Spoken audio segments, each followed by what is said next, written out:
Welcome to the Wilmac Wire. I'm Emily Miller, joined by my co-host, Steve McDonnell. On this show, we talk with the drivers, the leaders, innovators, and decision makers pushing customer interaction technology and AI forward. And because we're proud to call Western New York home, we also spotlight the drivers in our own community, the people and organizations shaping growth and innovation right here. Let's get into it. Good morning, good afternoon, good evening. Thank you for tuning in to another episode of the Wilmac Wire.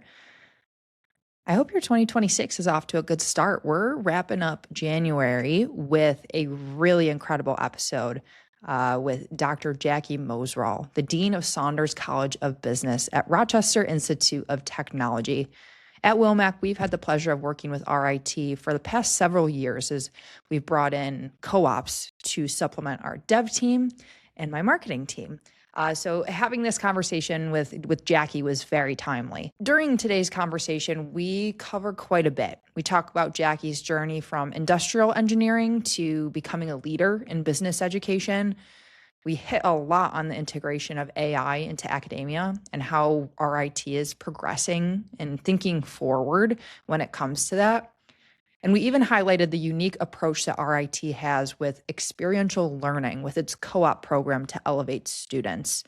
We have very direct experience in that. Beyond that, I did introduce and test out a new segment called This or That to kick things off with Jacquie, where hopefully you guys will get to know her a little bit better on a more personal level beyond the conversation.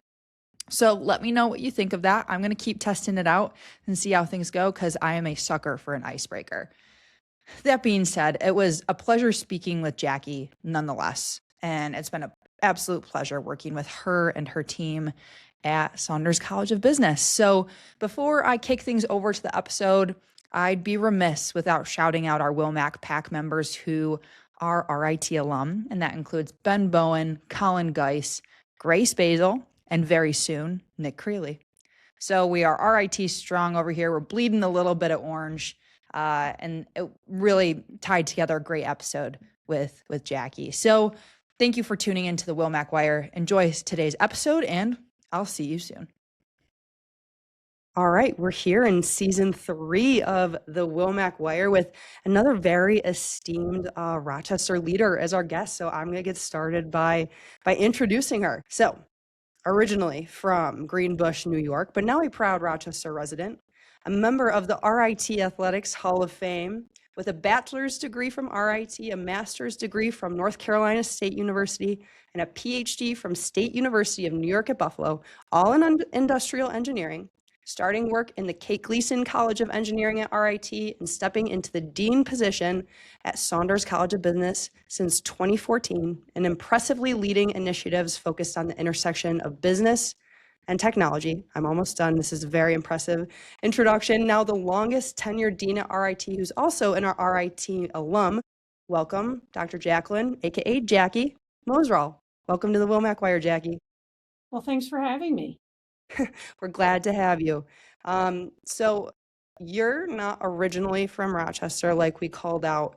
You came to RIT for your undergrad. What has brought you back here? Well, as an undergrad, you mentioned I was a student athlete, and I had a wonderful experience at RIT, both in the classroom and in my program, as well as in student activities at the university. I developed strong relationships with the faculty here, and I think that really impacted my student development. And so it was certainly a school that I thought about coming back to because I had such a wonderful experience here, and then it worked out. That's awesome. And before we jump into the content of today's conversation, I've started doing a little bit of a icebreaker segment called This or That. So I'm just going to pose a few quick questions to you, and you can give me your gut reaction, and we'll go from there. I promise they're quick and easy. But we'll start off with this or that: engineering or business? Both. It can be a both. Some people will say, it's a dynamic combination. Mm-hmm. Right? An undergraduate degree in engineering combined with an MBA is an amazing combination and skill set to take into the workplace. Couldn't agree more. We have our engineering team here at Wilmac, and I love working with them, and I'm on the business side. So I love that. That's how we started things off. Okay, I've got two more for you. So this or that, soccer or lacrosse? I know your son is an All-American in lacrosse from RIT. That's a tough one. I mean, obviously I would prefer to play soccer because that's what I play, but in terms of watching, I really enjoy watching both of them, although I'd have to say I know the rules better in soccer than lacrosse. There's a lot of whistles in lacrosse. But, you have to give lacrosse credit because there's more goal scoring, right? Yes. You could be down 3-0 and you could still come back and win the game. That's very true. Very true. Okay, I love it. And last one, Rochester in fall or Rochester in the spring? I didn't want to choose summer or winter because those are so stark. Too obvious. Yeah. Yeah, I mean, I would have to say fall. I feel like we've had some beautiful falls the last 5 to 10 years. Warm weather, the trees have turned. It's just a beautiful time to be here. Yeah. All the way up through November and sometimes even into December, where spring sometimes I think tries our patience. We want to get out there and start doing things, and sometimes March and April can still be a little cold and sloppy. Yeah, we tend to have a lot of fake springs in the Rochester. We have springs. So I find spring a little bit 90-degree frustrating. weather. There's no in between, but we're here today on an actual sunny day in January, so we'll take what we can get, that's for sure. All right, thanks, Jackie, for humoring me and going through our this or that segment. That was fun, but we're gonna jump right into talk a little bit more about your career journey, and I'd like us to start by having you walk us through it from an assistant professor of industrial and systems engineering to becoming dean of the Saunders College of Business. Can you walk us through that progression? Sure. And if I just back up a couple steps, when you're in graduate school, you're trying to decide, do I want to go into academia or do I want to go into business and industry? And so that's really the first decision point. And I chose to come back to academia. I just love being able to work with students. They're curious, they're motivated, they keep you young, they want to learn. And being able to work with students and have an impact in that way it's a wonderful place to be.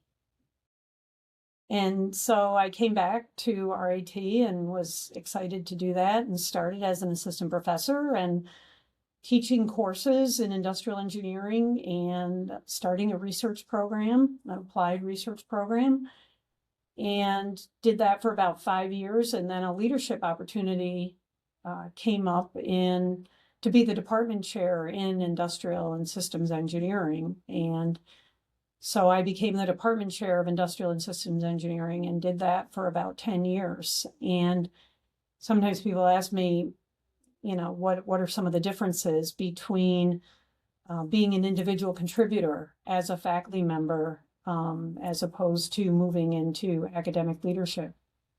And I think it's similar to industry in that you make an impact at a different level. You work with a team. You work with a team to move the department forward, move the facilities forward, move the programs forward. And so I really enjoyed that. I enjoyed making an impact at that level and working with a talented team of faculty and staff and students to grow the industrial and systems engineering department. And then I moved into the associate dean position in the Kate Gleason College of Engineering and served as associate dean. I was overseeing an engineering exploration program where students can come in and they're not sure which type of engineering they want, but they think they want engineering. And we help them to learn about the different engineering areas and get advising in the different areas and talk to students in the different disciplines and then make an informed choice. And it's a wonderful program. And we actually see really strong retention when the students take that extra year to make an informed decision. So I was associate dean for about 4 years, and then an opportunity came up to serve as the interim dean of Saunders College of Business. And they were in a dean transition. So they really just wanted somebody who knew RIT really well. And at this point, I had been back at RIT for 20 years. So who knew RIT really well and could just go over to Saunders College of Business and just serve as the interim dean while they did a search and found the next dean for Saunders College. And I came over as interim dean and just fell in love with this community of faculty and staff and students in Saunders College. And 12 years later, I didn't go back to engineering, but I'm still here. It's wonderful. So it's really been, for me, just a privilege and an honor to be able to serve as the dean of Saunders College. Yeah, and I know, like, obviously you said you've been in higher education now since 1994. So let me do the quick math. A little more than 30 years. Well, more than 30 years. That's why I'm not in accounting and hosting a podcast, but realistically, so higher education was very different back then. Like, how or what have you seen change most from one coming from the School of Engineering, being a professor, and now to leading it, like that professor versus the institutional leadership? How has that changed for you? Well, I think some things have changed, and I think some things remain the same. I think that the pace of change, the pace of technology, AI, I mean, it continues to accelerate. And keeping up with this pace, ensuring that we are delivering curricula and programs that prepare our students to be market ready and go out and contribute in significant ways to business and industry.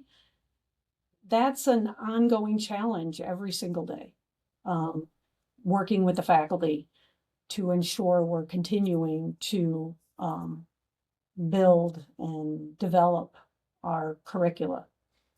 On the other hand, one thing that stayed the same is you get to see students come in many cases at the undergraduate level when they're 18 years old, just out of high school. They're not sure exactly what they want to do. They think they have some ideas of what they like and what they don't like.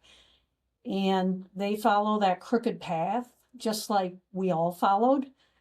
And at the end of 4 years or at the end of 6 years, if they decide to stay on for a graduate degree, you see young adults that have found themselves, and they've done that through learning, they've done that through student activities, and they're ready to go on and go out and take on the world. And it's just a wonderful thing to be able to watch and in some small part support.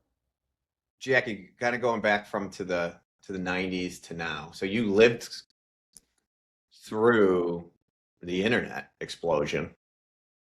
Is it similar to what you're seeing and how you've had to adapt your curriculum and how you guys teach in general and what you're teaching to prepare them for the market? Do you see any similarities from back then with the internet to today with AI? Yeah, and some people would say, "Oh, AI is going to be much more significant," and I think it will. But yeah, Steve, I think that's a good analogy, particularly when you think about business, and you think about courses that we had to start adding. I wasn't here at the time, but courses that started being added to business curricula, things like e-commerce. There was no such thing as e-commerce. Except for maybe LL Bean or something like that, right? And so, the development and the integration of technology into every discipline, whether it's marketing or sales or finance and accounting, you just have to continue to integrate the newest and latest technologies into disciplinary fields. I went to graduated from SUNY Geneseo, so I've been down there, talked to the dean of business down there a couple times, and she mentioned how it's challenging and I think it's probably because it's a public school and they have to get approval from the state to start changing their curriculum and start building courses towards AI. Are you guys able to move more on the fly, and kind of how's the process of having to change and figuring out, all right, what's the most beneficial thing we should be teaching our students to get them ready? Yeah, in New York State, you have to have your programs registered with New York State. Okay, so And private that's or public, you're doing that. private or Okay. public. Yeah. And that's a process, but that's at the program level. So, that does take time. Although we have a program, MS program, master's degree program in business analytics. And the faculty have been working over the past 2 years to integrate AI within that program. They did it at the course level. And that's much easier to do, is you just continue to integrate at the course level and innovate at the course level. But ultimately, we got to the point where we said this degree title no longer fully represents what we're teaching in this program. So we went to the state and we said, we want a title change. We want it to be an MS in business analytics and AI. And actually, we were able to get that changed pretty quickly within a month or so, which was surprising to us. So, I think going that's back good news. to what else I've lived through and seen, I had the opportunity and privilege, maybe Steve, growing up in Rochester, you've seen a little bit of this, is I've been able to see RAT as a regional tech school grow and develop into a national university. And that's been a wonderful to be part of. And with our most recent ranking of number 88 as a national university in the country. So we're now, we broke into the top 100 several years ago, and we're now a top 100 national university. So we've come a long way in 30, 40 years. It's very impressive, and I've definitely seen it. I used to play youth basketball growing up. RIT would host a lot of the tournaments because of their facilities. So I spent a lot of time over there. Went to basketball camps with Coach McVean, and I went over to meet with, who were we meeting with? Someone in the engineering department, because we do a lot of co-ops with you guys for our dev team. And I was simply stunned at what has been built over there since I had been there last. And they walked me through everything. They walked in ice hockey's D1 now. That also pushes everything up. I do think, with a win against Penn State last week, yeah, Oh my top gosh, 10 wow. ranked team. That's awesome. I'm surprised it's not locally a bigger deal. Like, I think locals still think of RIT as RIT and don't realize, well, this is a big national institution now. Yeah. No, you're right. And it takes a lot. It's not a trivial pursuit to build a research university. And we've been lucky to have strong leadership at the presidential, the vice presidential level in terms of building the facilities to support that. You think about research labs in computing and engineering and science. So building those facilities, recruiting top faculty from across the country to come to Rochester, New York, and then building everything around that, the students, the graduate students, undergraduate students. It's been a wonderful ride. It's been wonderful to be at a place that's always on an upward trajectory and not standing still. It's great, and we have a great relationship there, and we want to employ from local universities and local people. So it's benefited us great, and again, great partnership. I know we're going to get. And we certainly value and appreciate our relationship with Wilmac, and I think we've started to work together, but I see us being able to work more together. Our benefactor, Phil Saunders, having the privilege to get to know him as the dean, he always has said, if you're not growing in business, you're dead. Going the other way. Yeah. What I'm curious, I know we're going to get to students later, but you just mentioned um, recruiting outside of Rochester. And I feel like right now, universities and probably hospitals are the two main industries that recruit in Rochester that are able to recruit outside and bring people into Rochester. Is that challenging, number one? And did you get involved in that? And number two, do they tend to stick around or just come in for a quick, 5, 10 years, get to the next step and then bounce somewhere else? So you are right. The two largest industries in Rochester are healthcare and higher education. And I am involved in faculty recruiting. And Rochester is in no way a liability. If anything, Rochester helps us to recruit top faculty. And most of the faculty that are coming here for final interviews have done their homework and they've learned about Rochester and they know Rochester has top ranked K through 12 public education. They know that Rochester has strong access to healthcare. They know that Rochester is affordable and they can buy a house here. They know the commute is not unreasonable. And the way I describe it to them, and most of them agree, is it has a lot to offer as a mid-sized city without any of the hassles. And so that hasn't been a problem. Good. I think it is. We've had a couple guests that mentioned that aren't from Rochester, but ended up staying in Rochester, saying we kind of want to keep it secret that it's still great. And obviously the commutes are unbelievable around here. As someone who lived in Manhattan for most of his adult life, it's just a great lifestyle. And to your point, I think it's a great spot to raise kids. I think I saw your son went to Pittsford Sutherland, where my daughters will be going. So again, a great public schooling. And we really try to advocate for Rochester in this podcast because it does get beat up from the outsiders a bit. And it has a lot of potential. We had two former presidents that came to Rochester. One was Al Simone, who's, was just a wonderful president. He was originally from the Boston area, but was recruited from University of Hawaii.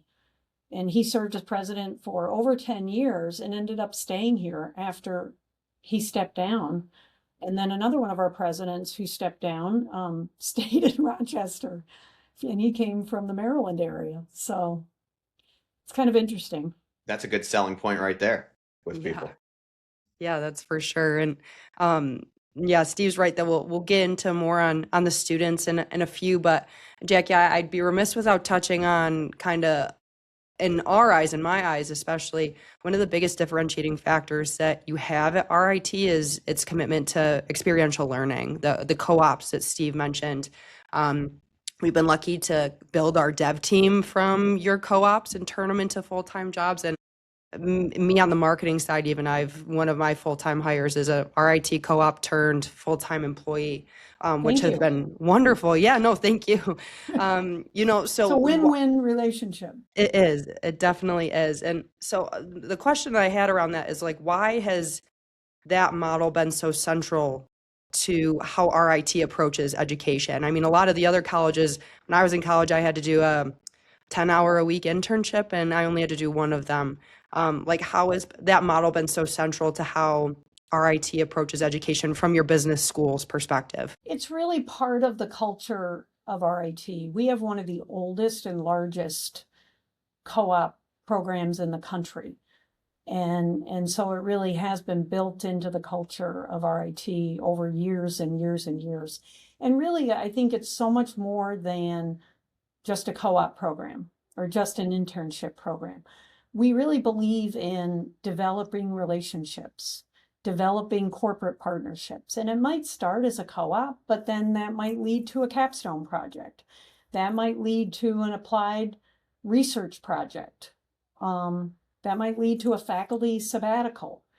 And so it turns into a rich relationship where we're working with our corporate partners to understand their needs, and then working with them to meet their needs, but that's also providing opportunities for our students and our faculty. I have a question on that. So I lived in Boston out of college, and I had some buddies in Rochester who went to Northeastern, who also has a pretty program similar to this.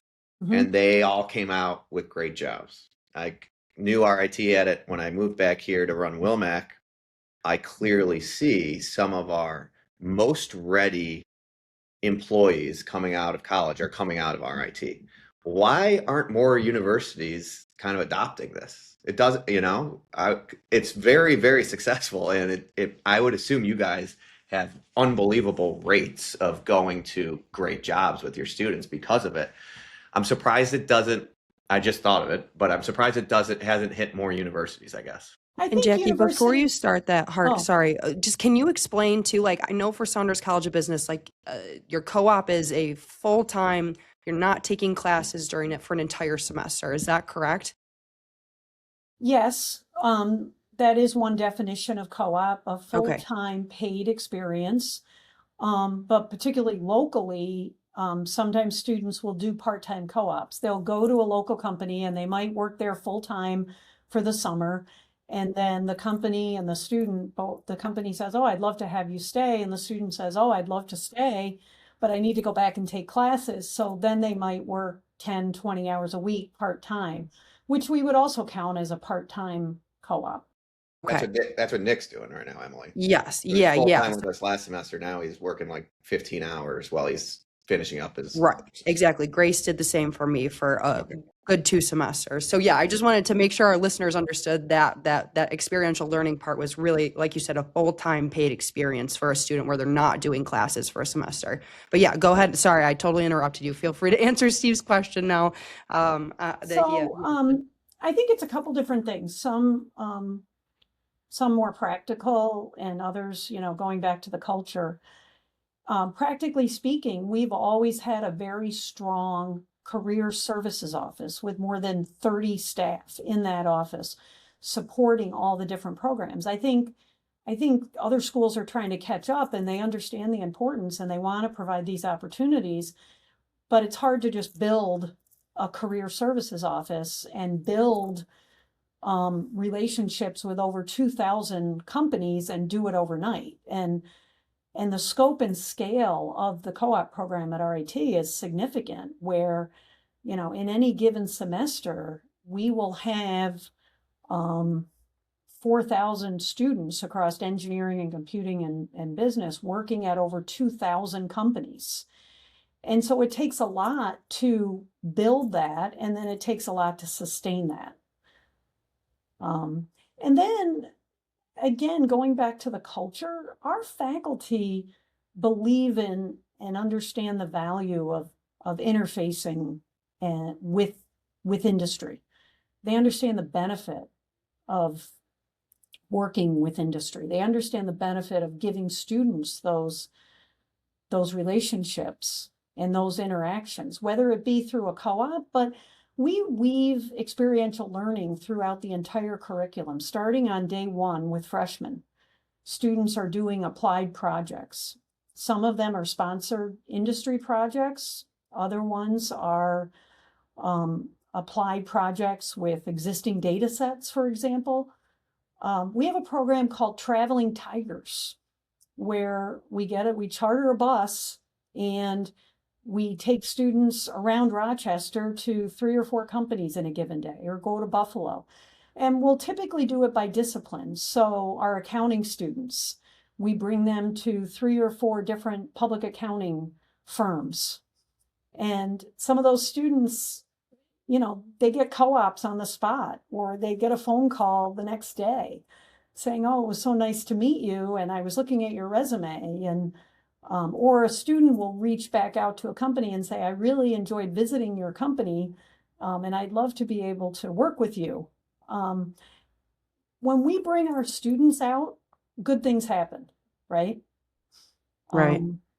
When you get business and industry and students and faculty interacting together, good things happen. Yeah, 100%. We've been lucky to do a couple projects with the Saunders College of Business Another thing that professors. we have, and just going back to the culture of RIT, is we have industry advisory boards. So each of our disciplines has an industry advisory board. So marketing and management information systems has an industry advisory board. Finance has an advisory board, accounting. And they'll meet multiple times a year with this group of industry partners. And they talk about contemporary issues and challenges that we need to be thinking about, and topics that we need to ensure that we're integrating into the curriculum to make sure our students are market ready. And so having those advisory boards just keeps us close to industry partners. Yeah, that's great. I've talked to numerous people who are very involved in certain departments at RIT that are business leaders in the community. So I think that's great. Yeah. And that's also true for engineering and computing. They have advisory boards too. Mm-hmm. And that kind of silos us, or no, excuse me, terrible word. That puts us right into our next section in terms of how that landscape is changing and getting those types of boards to advise on how you're approaching curriculum and teaching at RIT. But AI, you mentioned it before. It's new, it's unknown. It's reshaping every industry, especially business, the one that we're dealing with. It seems to be a major topic. So kind of two questions out of that. What role are you and Saunders College of Business playing in helping students navigate that change and that new unknown? And then that's at the same time in a landscape where a lot of companies are encouraging their employees to embrace AI, like how are you encouraging your students from that perspective to come in prepared? Yeah, so we view AI as an opportunity. I think we have to assume students are going to use AI, and that's okay. And we need to integrate that, both the tools, right? So the Chat GPT, we need to integrate that into learning and the utilization of it within courses, just like Excel and Tableau and analytic software, and assume that students are using it. And then we also need to integrate more the foundational principles of AI and how that can transform business and decision making. We're preparing students to manage and lead technical organizations. And we think we're positioning them well because every organization is becoming a technical organization. So Wilmac is a technical organization, but grocery stores are technical organizations, and hospitals are technical organizations, and banks are technical organizations. And so how are you using AI within your discipline, whether it's finance, accounting, marketing, supply chain, to make your company more efficient? How can you use AI to make your company better? Whatever little process, even as an entry-level employee, that whatever project you're working on. And I think that's what you want, right? I mean, that's what you want your employees to be thinking about. And so we're teaching students how to access data, right? If our mission is to help students manage and lead in technical organizations, in order to achieve that mission, you need to have the facilities and the software and the hardware to execute on that mission. And so, we have all industry standard software so students can access the data. Bloomberg terminals, for example, using Tableau and Power BI. So access the data, be able to analyze the data, evaluate the data, and then ultimately what you really want is make good decisions based upon that data. So AI can do an awful lot in terms of bringing us that data, and even in terms of decision support systems, helping us to make the best decisions. But ultimately, we're still, Steve, you're still making decisions. Yeah.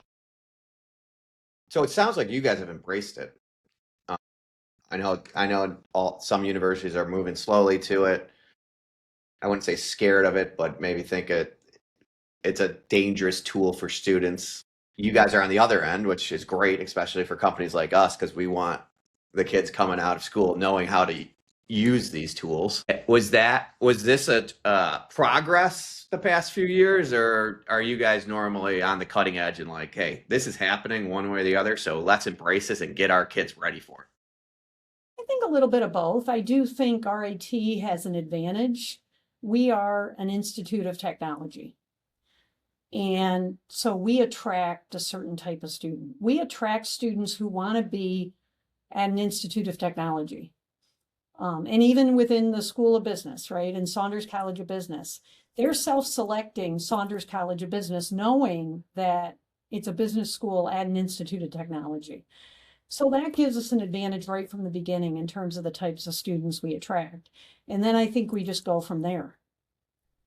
And they're pulling us along sometimes too, which is great, right? Sometimes students go, I mean, that's one of the great things about co-op is they go out on co-op and they come back and they raise their hand and they're like, excuse me, but when I was at Wilmac, we weren't doing it that way. Wilmac is doing it this way. And it's like, oh, that's really interesting.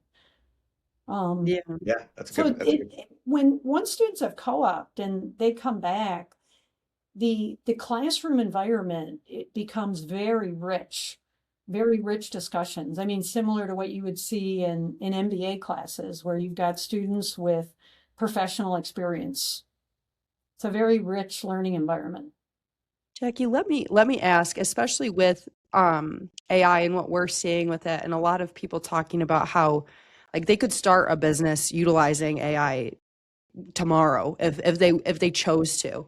And this is just coming from your perspective, but have you seen your students in the College of Business like taking that sort of initiative and that entrepreneurial spirit to, as they graduate, create a startup with AI? And if so, like, are they keeping that in Rochester? Are they moving elsewhere? What are you seeing on that front? Yeah, we're seeing some of both. We certainly have a significant amount of entrepreneurial programming. Some students come in with some experience, some students come in with no experience, but they think they want to be an entrepreneur. And they have that motivation and that fire to do something. And so we have anything from certificate programs to summer accelerators to classes where the students can really engage in developing their projects. And what's really neat about the RIT environment is it might be a business student, but they need somebody who can do some coding or do some engineering work or do design work. And we have all of them at RIT. We have designers, we have computer science majors and computing majors. We have interface designers, we have engineers. And so these students self-organize based on the needs of their company. And it's really incredible what they create. Now, do they go on and are they all successful? No, there's a really high failure rate.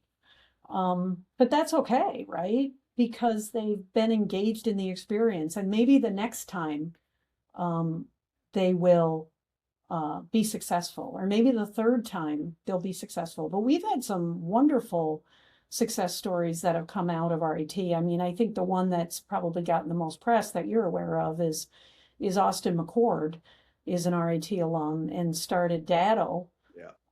And created, hundreds of jobs in the Rochester area based on his computer backup company.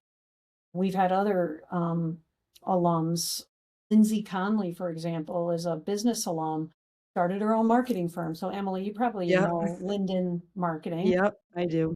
And I can remember Lindsay came up to me and gave me a big hug and she's like, Jackie, I just hired my first employee.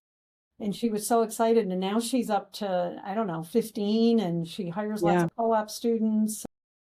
So there's been lots of successes. And going back to why did I come to academia? It was certainly to be able to work with students, but it's wonderful to be at a university that I think, Steve, I think your vision and what you're doing is you want to help Rochester too. You want to be an economic driver, and universities, particularly research universities, are economic drivers for the community in terms of the quality of the people we bring to Rochester, and the quality of the people that graduate. Some of them start companies in Rochester, but some of them go across the country. But they always remember where they came from. Yeah, to that point, good lead-in question here. Do you guys put an emphasis on getting the kids to stay in college, or in Rochester after graduation, number one, and number two, do you know the rates? Are most of them going to San Fran and Silicon Valley, Manhattan, the typical spots? So I wouldn't say we put a significant emphasis on staying in Rochester, but there's good opportunities in Rochester. And, without naming the names, we all know the companies, and our students are at all of these companies, small, medium, and large. And within the business school, about 50% of our students come from this general region. And I would say in computing and engineering, it's a smaller percentage, maybe 30% that come from the region. But then on going out, it's probably about 30% that stay in the region, about 30 to 40% that stay in the Northeast, Mid-Atlantic, between Boston and Washington, and that another 30 to 40% will go across the country to those technology pockets in Arizona and California and Seattle, Raleigh. So And do you we guys still get have a fair number that stay here because of the demographic of students that are coming in, and they're from New York State. They want to stay here. Yep, absolutely. I'm surprised there's not more AI software companies in Rochester region, or they haven't started blossoming up. So maybe it's a matter of time, but I have been surprised with that. Do you have I think that all entrepreneurs face across the country is it's where's the money, right? Where's the equity? And so I think some people feel like they need to move to where the money is. And so hopefully that will grow in the region, but certainly there's a lot of talent. There's a lot of talent here. Yep, a lot of talent. And there's some large organizations that could be great customers within the region as well. So I think it's a whole cycle of things that need to happen for it to boost up. Your co-op network, that is across the country, right? You have connections with businesses all throughout the country? Yeah, so in the Western New York region, our students will work at small, medium-sized, large companies. If they're going nationally, they're typically going to major corporations. Yeah. Right. And Jackie, as we're starting to wrap up on time, let me ask from your perspective, like are your students at the College of Business, are they more hesitant about AI because they're hearing the misconception about AI taking jobs in those entry-level positions that they're vying for? Or do you find them to be more open and curious about how to use it? No, I think, as we've discussed, they're open and curious, and they want to make sure they have the skills, and so that they will be marketable and that they will be valuable to a company like Wilmac. Yeah. So they're going in with their eyes wide open. That's awesome. And we've definitely experienced that too from the project side. Me personally, I worked with Jesse Redlow and Alex Butler in your College of Business. We did projects with both of them. That's where I met my co-op now employee, Grace Basil. Great. So we've definitely seen that. And we've seen, like Steve kind of mentioned, those that are coming in from RIT who are in co-ops are the ones that are kind of pressing us. and pushing us to push that envelope and to think outside the box. So appreciate you kind of talking about RIT and what you guys are doing when it comes to AI and that viewing it from that opportunistic perspective. We love to hear that for sure. I mean, our students, and this is what I hear from employers, is similar to what you're saying. Our students are motivated and they want to get their hands dirty and they want to have a good experience. Mm-hmm. And if they're not getting enough work, they want to come to you and say, can you give me more? Can you give me more opportunities? Awesome. All right. As we wrap up then, Jackie, I just wanted to give you an opportunity to talk about if there are any initiatives or programs at Saunders that you'd like to share about. Feel free to do so now. So we completed a large building expansion about 2 years ago, and I think you've been over Yeah, to it's visit. beautiful. Yeah. The whole mission of that expansion was about engagement. Engagement on a small scale where students can engage in project rooms with faculty and peers, active learning classrooms where students can work in teams on projects and cases, and then engagement on a large scale, particularly with business and industry. We have some nice event spaces that lend themselves to business and industry engagement events. We've had an AI consortium last year where we brought in company representatives from across the country. We hosted Leadership Rochester last year for an AI panel.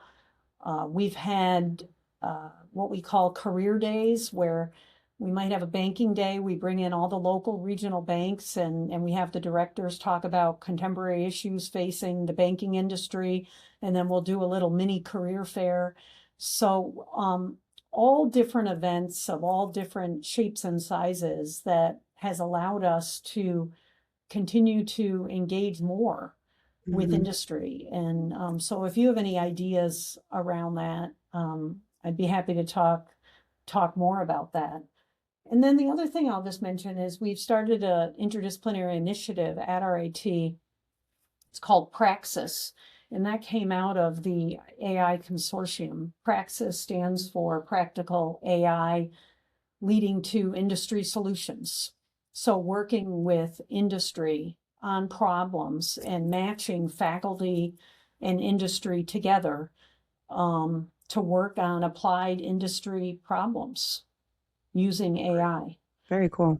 And, really forcing faculty and industry to work together, because industry is facing incredible challenges, and every day you're addressing those challenges in unique and creative ways. But we've also got really talented faculty that are doing work, and so bringing these groups together, I think, can help us innovate. Is that in the Saunders College of Business? So it's Praxis? an interdisciplinary initiative. It's being led by Saunders and the Golisano College of Computing. So, Interesting. and then we've that's also cool. got partners from engineering. Yeah, I would love to learn more about that. Maybe offline we can set something up. Yeah, I Yeah. can connect you. Yeah. I can connect you with the associate deans that are leading this initiative. That'd be great. Okay. Wonderful. All right. Thanks for sharing, Jackie. That sounds like some awesome stuff. We have been over to the new building part of Saunders. We love being over at the RIT campus for sure. Before I close, Steve, are there any final questions that you have for Jackie? No, Jackie, this is great. I'm super impressed with what RIT is doing and how you guys are prepping your students. I think a leader not only in Rochester but in the United States, and we're lucky to have you guys around here. It's awesome that you're in Rochester. Again, I think half the people in Rochester don't realize what RIT has become, and it's exciting. Well, I appreciate that. And I've certainly enjoyed talking with both of you. We appreciate and value our relationship with Wilmac and look forward to seeing it grow. Awesome. Yeah, definitely. You're a great company and you're really, I know, building and doing some innovative things. So Thank it's you. exciting to see Yeah. another great company in Rochester. Yeah, even better It's that. been here a long time, but that's It's continued changed to quite grow a and bit. innovate. Yeah. Yes, the past 2 years we've expanded a ton. It's lovely to be about a 15-minute drive from our IT here in Rochester. So, before I share with our listeners how you can connect with Jackie, I'd also like to shout out Julio Toledo and Liam Welsh, and along with Anna Lombard from one of the other colleges. But Julio and Liam have been huge advocates of Wilmac from the Saunders College of Business side. So thank you to Jackie and for facilitating such a great culture over there, and we appreciate them. So to learn more about Jackie or connect with her, you can find her under Jacquie Mozrall on LinkedIn. And to learn more about the Saunders College of Business, you can go to rit.edu/business. Jackie, thanks for your time today. We really appreciate it. Thanks, Emily. Thanks, Steve. Thanks, Jackie. Great to meet you. Thank you for listening to the Wilmac Wire.